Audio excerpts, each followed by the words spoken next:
오늘의 뜬 뉴스 살펴보겠습니다. 오늘은 시사평론가 유창선 박사와 함께 재보선 결과 전국에 어떤 영향을 주게 될지 얘기를 나눠보겠습니다. 6시 현재의 투표율이 막 나왔군요. 28.8%로 지금 나와 있다고 합니다. 자, 유 박사님 안녕하십니까? 예, 안녕하세요. 네. 지금 9대6, 8대7 둘 중에 하나일 거다 이렇게 얘기들 하는데 어떻게 보시는지요?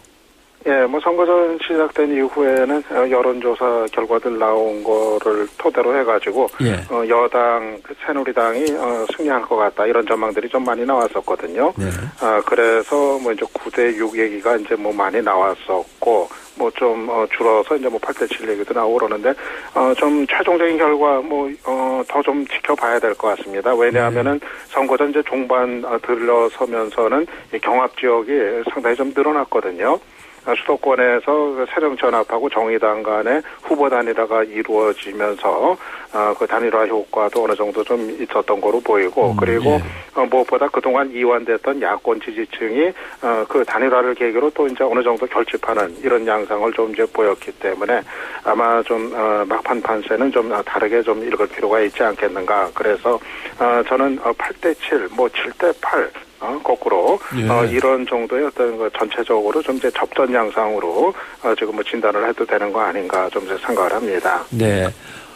결과를 놓고도 해석이 다를 수는 있는데 사실 몇 대 몇이면 여권의 승리라 볼 수 있는 것이고 몇 대 몇이면 야권의 승리라고 볼 수 있는 것일까? 박사님 생각은 어떠신지요? 예, 15곳에서 치러지니까 산술적으로만 따지면은 8곳을 이기는 쪽, 여든 야든 그쪽이 승리를 했다 얘기를 할 수는 있겠는데 사실 큰 의미가 실리는 승리라고 보기는 어려울 겁니다. 굳이 표현하자면은 신승이다 이런 정도가 아마 될 것 같고요. 정치적으로 크게 어느 한쪽이 확연하게 이기고 졌다 이렇게 얘기를 하기는 좀 애매한 그런 것이 8대7 또는 어떤 7대8의 결과라고 할 수가 있겠습니다.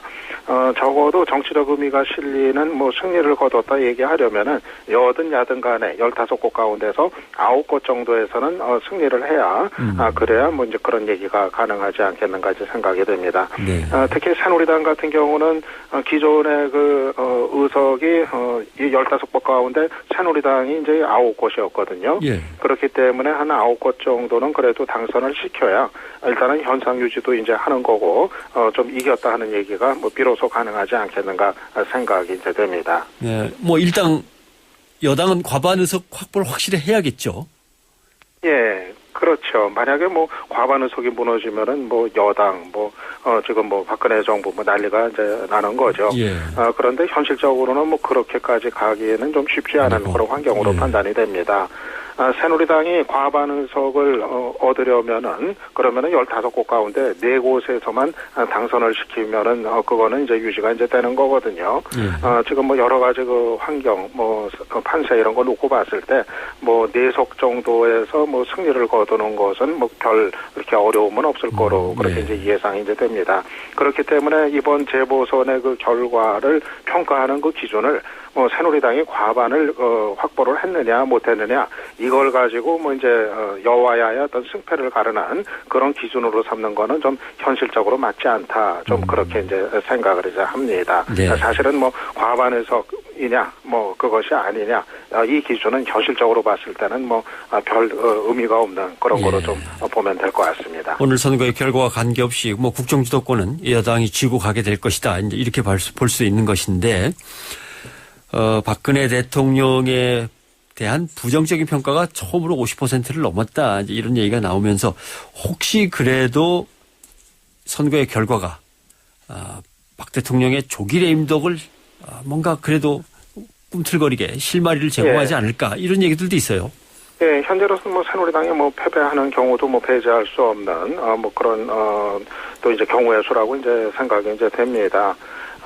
막판 들어서 아까 말씀드린 것처럼 야권 단일화 그 효과 어느 정도 또 있고 또 이 세월호 특별법이 지금 진척이 되지 못하고 있는 것 또 유병헌 씨 그 사찰을 둘러싼 여러 가지 의문들이 제기되고 있는 상황 이런 게 사실 여당한테는 이제 좀 막판에 이제 상당히 부담이 되는 그런 이제 악재였던 것이 이제 분명해 보이거든요.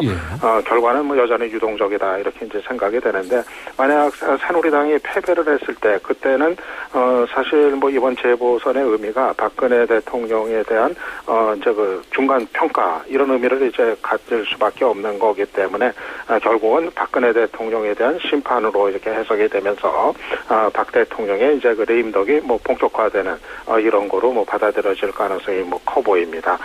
누구보다도 뭐 타격을 입게 될 거는 새누리당보다도 오히려 그 박근혜 대통령이 이제 될 가능성, 만약 여당이 패배했을 때는 예.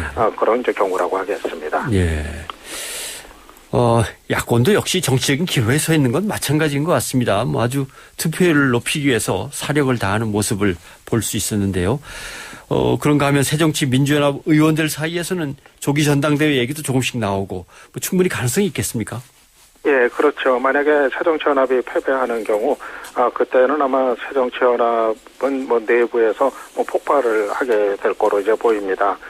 공천 파동을 뭐 거치면서 지금 당내 갈등이 아주 극대화됐었던 그 상태에서 간신히 봉합하고 이제 선거를 치른 건데요. 네. 만약 패배를 했을 때는 그 패배에 대한 책임론이 뭐 본격적으로 이제 부상할 거로 예상이 됩니다.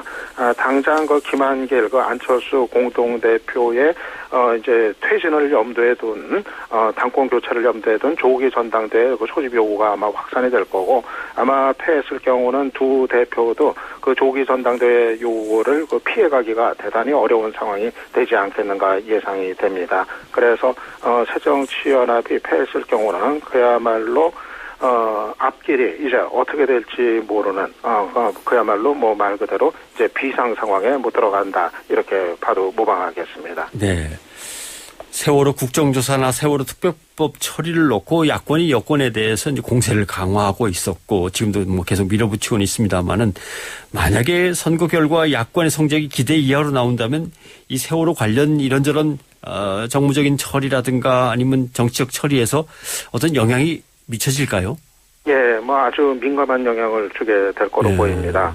지금 세월호 특별법 제정 그 협상이 지금 난항을 겪고 있는 상황이고요. 또 이 세월호 국정조사 청문회도 증인 채택 문제 때문에 지금 계속 협상이 결렬이 되고 있는 이런 이제 상황입니다. 그렇죠. 사실상 재보선 결과에 따라서 관한 어느 쪽 요구가 어느 여야 가운데 어느 쪽 입장이 관철이 되느냐, 이렇게 뭐 된다고 얘기를 뭐 할 수가 있을 것 같습니다. 일단은 패배한 쪽이 이제 물러서게 되는 이런 상황을 또 내다볼 수가 있겠는데요. 특히 그 새누리당 같은 경우는 사실은 세월호 문제는 좀 이 정도에서 좀 이제 좀 덮고 좀 매듭을 짓고 좀 갔으면 하는 그런 바람이 상당히 좀 이제 강한 것 같아가지고, 만약에 이번 재보선에서 새누리당이 이제 이긴다고 했을 때 아마 그때는 새누리당이 그 대야 협상에서 세월호 관련 문제들에 대해서는 끝까지 아마 물러서지 않고 그렇게 기존 입장을 고수하게 될 그런 가능성이 대단히 커 보입니다. 사실상 오늘 그 선거 결과에 따라서 이 세월호 그 여러 가지 그 국회에서의 대책 논의 협상 이것이 이제 좌우가 된다, 이렇게 봐도 뭐 될 것 같습니다. 네. 투표가 계속 진행되고 있어서 뭐 여론조사 결과라든가 이런 걸 말씀드릴 수는 없습니다만은, 예, 지금이라도 투표하셔야 될 분들은 좀 서둘러 주셨으면 좋겠고요. 예. 결과는 나오는 대로 계속해서 CBS 뉴스 속보를 통해서 전해드리도록 하겠습니다. 오늘 유창선 박사님 고맙습니다. 예, 고맙습니다.